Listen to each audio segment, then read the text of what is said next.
seek you first, the kingdom of God, and all these things shall be added unto you.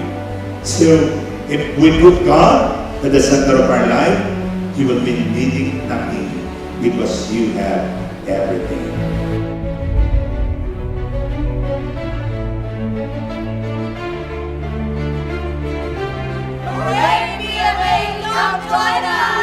Indeed, from its humble beginnings in 1954 to becoming the country's premier marketing association, it is clearly that leadership has been the hallmark in each episode of the PMA's rich and colorful history.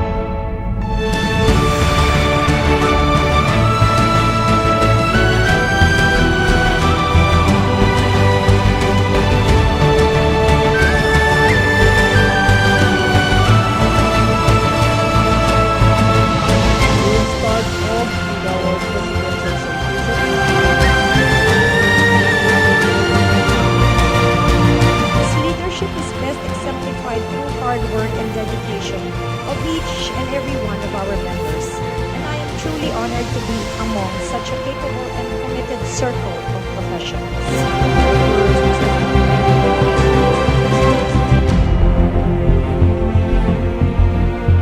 From the bottom of my heart, ladies and gentlemen, I would like to congratulate PMA for 60 glorious years of marketing excellence.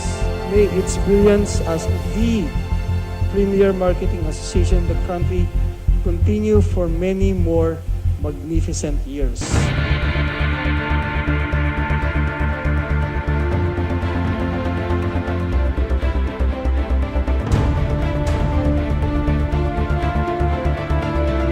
Ladies and gentlemen, friends of PMA, Senator Bam Aquino.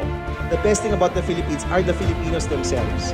If we're able to share that message, we'll be able to look at these problems of poverty, to look at these problems of inequality, to look at these problems of unemployment, of a lack of education, and say, kaya natin yung mga yan. Marami na tayong nagawa, may mga nagawa na tayo, itong mga susunod, gagawa na natin ang paraan.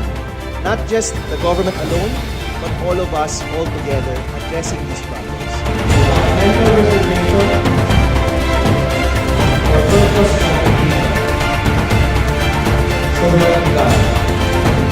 Probably, if we're able to remember how great people we are, how great a country we are, we will be able to tackle these problems, not just in a more positive light, but with more hope in our hearts and belief that indeed at the end of the day, our country won't only overcome, but our country can succeed.